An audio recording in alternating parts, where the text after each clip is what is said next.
Hey everyone, it's Alex Alfred and it's time for another episode review. I am just so shocked and amazed to be doing a review of this episode right now. Like, wow, utterly blown away. Major props to the studio behind Deca-Dence for taking such a risk with a plot. I made a prediction in my last video and I think I was completely off. This series is not what I expected at all, and I don't believe anybody could have expected what we saw here in episode 2. Episode 2 just shifts completely away from everything that we saw in episode 1. I had to rewind and watch certain parts again because I was just so confused. I was like, what the heck is going on? Episode 1 set the stage of like, all right, here's this post-apocalyptic world. Earth is ravaged by these creatures. Humanity's last beacon of hope is this mobile fortress. Episode 2 just busts that concept right out the window and is like, nope, that's not it. What's actually happening is these robotic alien things who are working for these alien-like overlords as part of the system or the corporation or whatever it's called, are actually controlling the bodies of the gears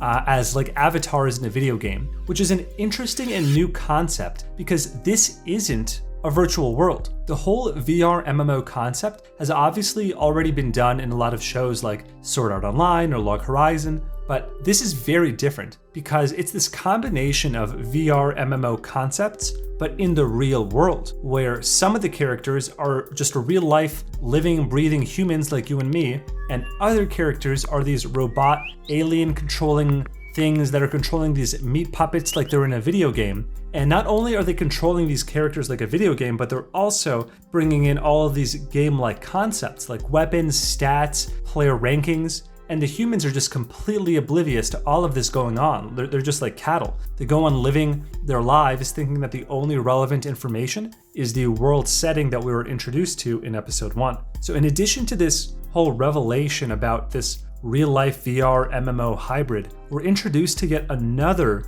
layer of complexity that these robot alien beings have to carry out these tasks and do as they're told by their overseer in classes. If they're successful, they get paid in the form of injections that keep their bodies alive and going. If they disobey the system, then they get ripped apart and their body parts are harvested and recycled. And this entire shift from episode 1 was done without any signs or warnings. It's just like, whoop, here you go, with a totally different and confusing animation style with all new characters. Another similarity to the video game concept that this show brings is cheat codes, where you can use a certain cheat or hack to reduce your limiters on your avatar, and that gives you an advantage in your battles and helps you rank higher. And just like in a lot of games, it's high risk, high reward. If you get caught cheating, you get punished. Only the consequences here are a lot more severe in that, again, you went against the system, so your body is now destroyed and recycled. It's hard to compare this show to anything else just because I really think it's such a unique and interesting concept starting with this episode 2.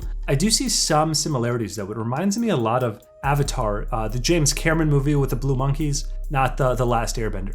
Since the main character there was able to transfer his consciousness temporarily into another body that he then used as an avatar but in the real world, it was kind of like taking that concept and putting it into a Black Mirror episode designed with an anime art style. It also reminds me a lot of the Greed Island arc from Hunter x Hunter. It's like you're acting like you're in a game, but you're still in real life. I also noticed that the show did some very detailed and meticulous storytelling choices with the art design. If you look at it, there's really 3 distinctly different animation styles. You have the animation style from episode 1, and this is the perspective of the humans. You have this cute Powerpuff Girls type of animation where it's the perspective of these alien robot creatures in their true form. And then you have this new interesting style from the Gears point of view when they're in their avatars, which is the perspective of the alien robots when they're inside of their avatar characters in this game-like situation that they're in. So as the animation style changes,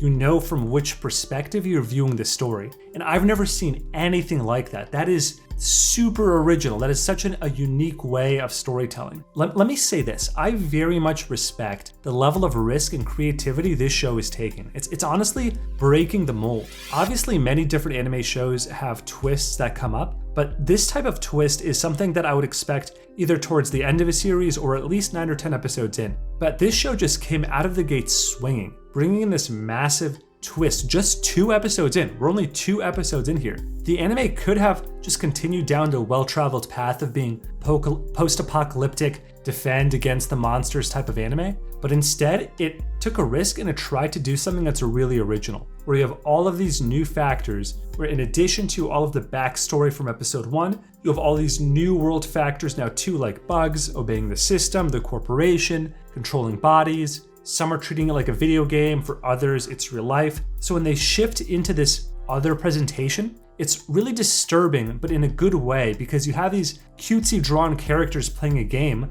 but because it's not a game, they're just toying around in a world where others are really losing their families. They are really losing their lives and all that's important to them. It's real life for the humans. So, there's still so many questions too, like who is the guy with the glasses? What exactly is a bug and why is Natsumi considered one? What is the importance of the rankings? What do they do when they're not playing this game hybrid thing? What are their other responsibilities? I don't know whether this anime taking such big risks is going to pay off in the end, but so far I am loving what they're doing, and I hope it encourages more shows to take crazy risks like this. I now change my recommendation from before. This show is no longer an underdog. I put it right up there in the same tier as the big hitters this season, like God of High School, ReZero, and Sword Art Online. I know that's a bold statement, but I'm very hyped about this show now. All right, that's all I have to say about this episode. I definitely want to hear from you, so please leave a comment below. Did you see that twist coming?